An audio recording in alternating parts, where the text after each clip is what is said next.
The ambulance lights painted the dusk red and blue, paramedics rushing to save old Mrs. Clara Thompson as she lay crumpled in her garden. But there was Karen Whitaker, clipboard in hand, screaming at them to move their rig for breaking her HOA's parking rules. I stood on my porch, coffee going cold, watching in disbelief as Karen, our neighborhood's iron-fisted HOA president, called a tow truck to haul off an ambulance in the middle of a life-or-death emergency, not knowing her husband, Tom, was about to drop a bombshell that'd shatter her world. That Tuesday evening in Oak Ridge Meadows, a tidy suburb outside Boise, Idaho, turned Karen's petty power trip into a viral scandal and showed how one woman's obsession with control can cost her everything, even the man who stood by her for years. My name's Mike Harper, a 50-year-old mechanic who's lived in Oak Ridge for a decade, fixing cars and keeping my head down in a neighborhood that's more about perfect lawns than actual neighborliness. I'd seen Karen's reign for 3 years, turning our quiet community into her personal fiefdom with rules about grass height and garbage cans that'd make a drill sergeant blush. But this, trying to tow an ambulance saving 80-year-old Clara, our resident rose-growing sweetheart, was a new low, even for her. It wasn't just about rules anymore. It was about a woman so consumed by power she'd risk a life to prove a point, and it broke something in all of us, especially Tom, her kind-hearted husband, who'd had enough. It all started that evening when Clara collapsed while watering her roses, her pride and joy that won blue ribbons at the county fair. My wife, Jenny, saw her fall and called 911. And soon the ambulance screeched up, paramedics spilling out with gear, working fast to stabilize her frail frame. I stepped onto my porch, heart heavy, knowing Clara's ticker wasn't what it used to be. But then came Karen, strutting down Elm Street like a general, her clipboard gleaming under the streetlights. Her face set in that smug scowl we all dreaded. She'd been HOA president since bullying her way into the role, fining folks for leaving bikes out or parking an extra hour. Her red ink notice is a neighborhood curse. Karen stopped by the ambulance, barking at a young paramedic, barely 25, who looked like she'd seen a ghost.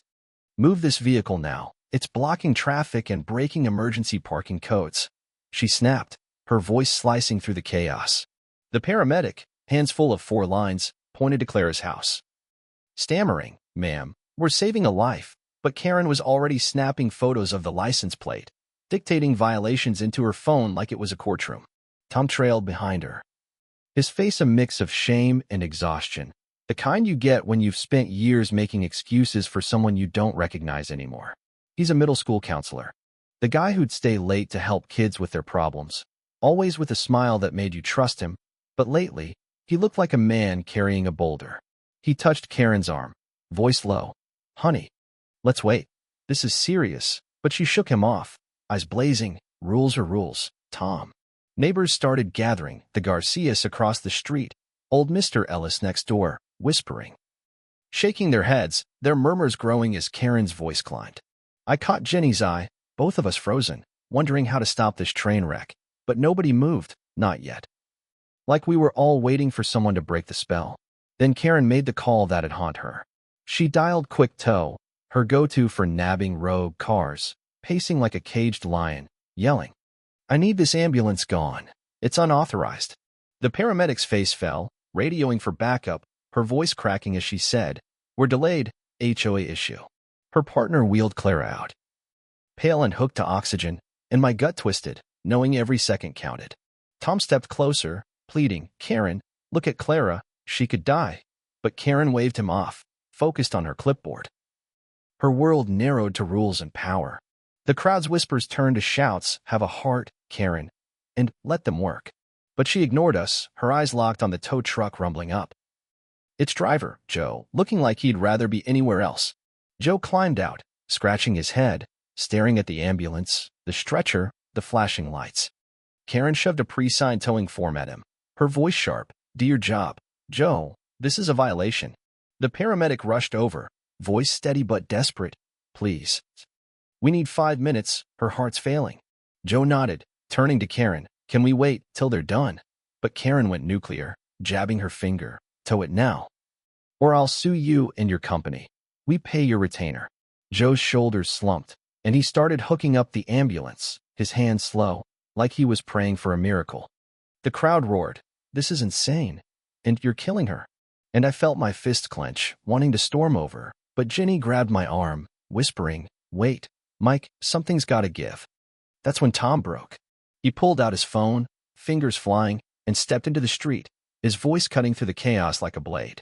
"I'm done," he said, loud enough for all to hear. "I just called my lawyer. I'm filing for divorce."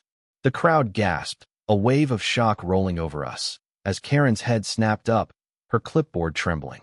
"What are you doing, Tom?" she shrieked, her face twisting from rage to panic. "You're embarrassing me." He looked at her, eyes cold. "You're embarrassing yourself? Karen, you're risking Clara's life for a parking rule. I can't be married to that." He turned, walking to my porch, asking to use my phone to call his sister for a place to crash, leaving Karen alone, her world crumbling as neighbors stared, some filming, others shaking their heads. Joe kept working, hooking the ambulance, and the paramedics had to treat Clara in the tow truck shadow, a scene so absurd it felt like a bad movie. I saw the young paramedic's eyes glisten, her hand shaking as she adjusted Clara's oxygen, and I knew this wasn't just about Karen's rules. It was about a community letting her bully us too long. The videos hit social media that night, clips of Karen's rant, Clara's stretcher, Tom's divorce bombshell, spreading like wildfire. By morning, news vans lined our street. Headlines screaming HOA monster tows ambulance, and Karen was the internet's new villain. The local hospital filed complaints, the mayor vowed to probe HOA overreach. And I felt a strange mix of relief and anger, relief that the truth was out, anger that it took Clara's life hanging in the balance to get here. The backlash was swift. Within days, the HOA board called an emergency meeting, and I packed into the community center with Jenny, the Garcias, Mr. Ellis, and half the block, all buzzing with 3 years' worth of pent-up frustration. Karen stood at the podium, defiant, trying to spin it as upholding standards, but the board wasn't having it. They voted unanimously to boot her, cancel Quick Tow's contract, and ban any interference with emergency vehicles, ever. The room cheered, a weight lifting as Karen stormed out, her clipboard left behind like a fallen scepter. The school district where she subbed as a librarian quietly dropped her, her reputation trashed, and the city hit her with a $30,000 fine for endangering emergency services, plus a restraining order barring her from hassling first responders. Tom's divorce moved fast. He kept their house, staying in Oak Ridge, welcomed by folks who'd watched him endure Karen's reign. Clara pulled through, her roses blooming again, a quiet symbol of our town's heart beating stronger. Karen packed up 6 weeks later, her rental truck idling at dawn, her face a mask of bitterness as she glanced back at the neighborhood she'd ruled. I stood on my porch, watching her go, feeling no joy. Just a hollow ache for the mess she'd made, not just for Clara, Tom, or us, but for herself. She'd burned her marriage, her job, her place here, all for a rulebook nobody cared about. Her need to control blinding her to what mattered.